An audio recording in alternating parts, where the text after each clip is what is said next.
Днес в това видео ще научите защо Илон Мъск се опитва да изпрати хората на Марс, а другите милиардери не. Защо готвят хората за контакт с извънземните и какво това ще доведе за човечеството. Защо Илон Мъск твърди, че е извънземен, но само в социалните мрежи. След колонизацията на Марс, възможен ли ще е контактът с извънземни там? Или те вече ще живеят на Земята? И какви НЛО кадри са успели да идентифицират в последните години? За всичко това ще разберете в този видеоклип.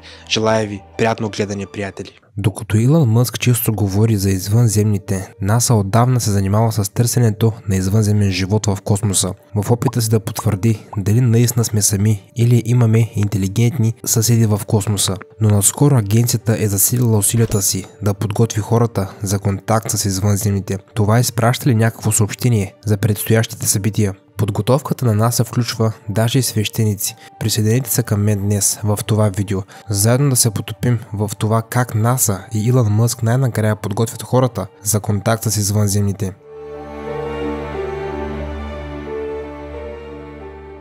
Има предположения, че Илон Мъск е извънземен. Главният изпълнителен директор на Tesla и SpaceX, който е много активен в Twitter, често споделя своите мисли за електрическите превозни средства на Марс и криптовалутите, но той не е ограничен само до някой от най-големите революции на 21 век. Той може да говори и за неща, като например, че е извънземен. Една страница в Twitter, наречена Тесла, собствениците на Силиконовата долина са попитали Илон Мъск дали е извънземен. Администратора на тази група е споделил кратко видео в Twitter от една от конференциите на Илон Мъск, в която някой го пита за съществуването на извънземни, при което Мъск отговаря, че извънземните съществуват в физиката и философията. След това е добавил, че извънземните може да живеят сред нас. Администратора на страницата е тагнал Илон и на въпроса извънземен ли си, той е отговорил, разбира се.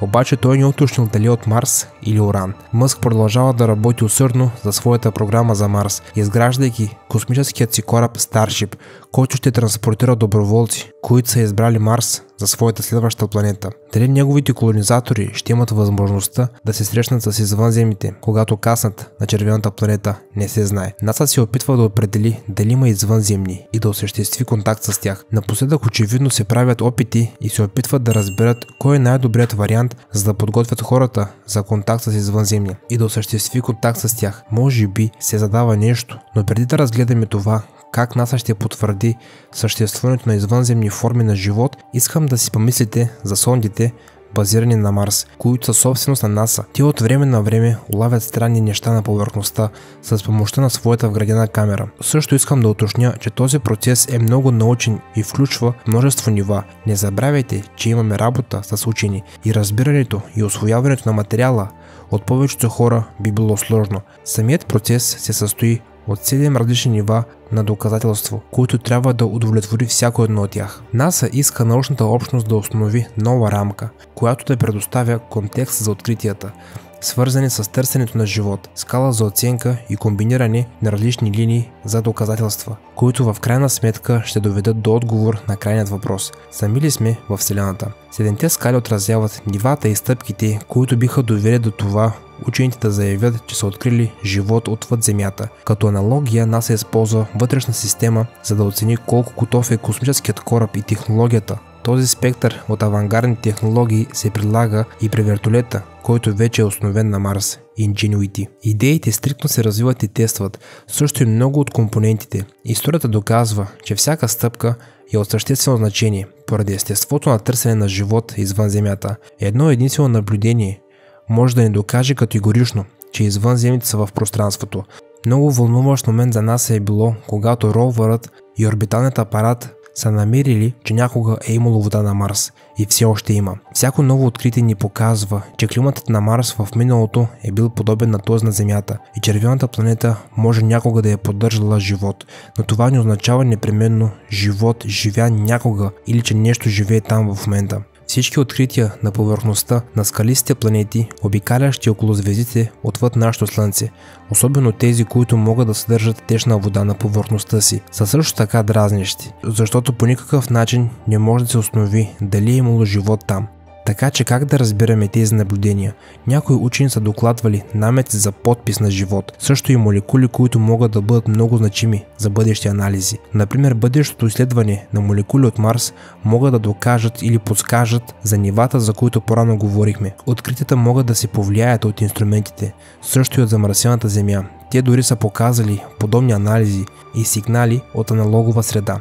Било е открито древно корито на езеро, подобно на Джерезо кратер, който ровъра по-рано е намерил. За да добавят находката към вече намерените, учените биха допълнили тези първоначални открития с информация за това дали околната среда може да поддържа живот и да изключи небиологичните източници на Марс, по-специално пробите върнати от Марс. Това може да помогне за постигането на този вид напредък. Ingenuity скоро ще събира и съхранява проби с цел бъдещите си мисии, тъй като различни екипи на Земята биха имали възможност да проверят намеците за живот, подкрепени с проби и различни инструменти. Комбинацията от техните доказателства може да достигне до ниво 6, второто най-високо ниво в скалата. Но в този пример, ако се достигне до ниво 7, това би бил стандартът, с който учените биха били най-сигурни и в следствие на това може да се наложи други, нови мисии до различни части на Марс.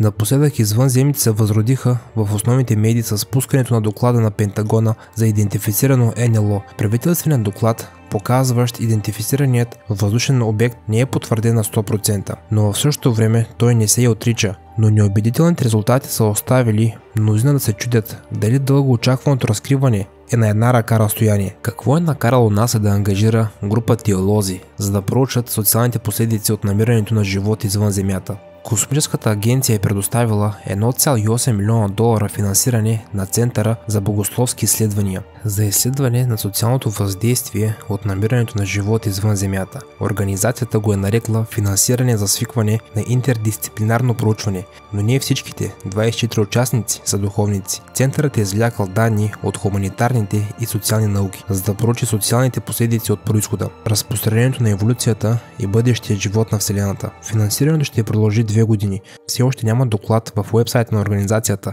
но един от участниците е споделил, че не се знае кога или дали тази важна новина ще се появи широко в медиите. И въпреки, че НАСА е дала парите за програмата, тя всъщност не е наела никого от нея. Говорител на НАСА е споделил пред пресата, че изследователите, участващи в програмата, никога не са били директно наети от космическата агенция. Програмата ще отговаря на въпроси като: къде е границата между човека и извънземните и какви са възможностите на съзнателен живот на други места. В един от блоговете се пише, че религиозните традиции ще бъдат важна характеристика в това как човечеството ще работи чрез всякакви подобни потвърждения на живот другаде, поради което се представя като част от продължаваща цел на НАСА да подпомогне работата върху социалните последици от астробиологията. Работейки с различни партньорски организации, включително Центъра за богословски проучвания в Пристън, един от британските свещеници е разкрил, че е на път да издаде книга "Астробиология и християнската доктрина", в която се описва, че светът това са отделни планети. Карл Питчър,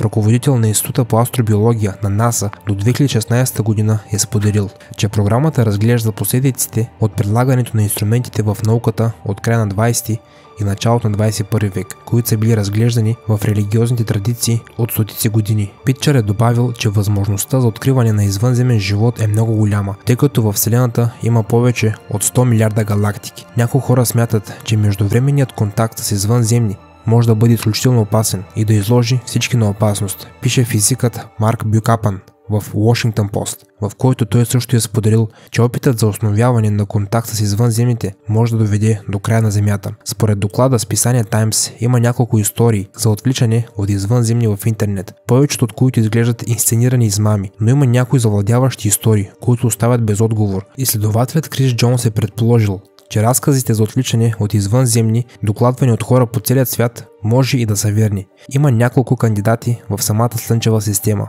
Учените смятат, че спътника Европа и Юпитер имат течни океани под своите повърхности, които могат да поддържат живот. Учените също смятат, че микробите съществуват в облаците на Венера и човечеството скоро ще има функционално наблюдение в небето с помощта на космическия телескоп Джеймс Уеб. Той е бил изстрелян съвсем наскоро и това ще бъде основният космически телескоп на човечеството над застаряващия телескоп Хъбъл. Съвсем скоро ще можем да наблюдаваме всеки един регион на Вселената от високо, които човечеството никога не е виждал.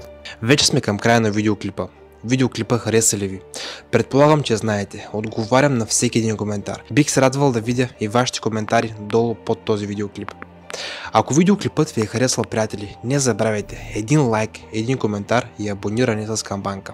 И преди да си кажем чао, искам да споделя с вас, че това е моят плейлист с всички интересни и качени видеа от мен в YouTube, а това е моят последно качен видеоклип в YouTube. Много е интересен, натискайте и се наслаждавайте. Чао, приятели, и до скоро!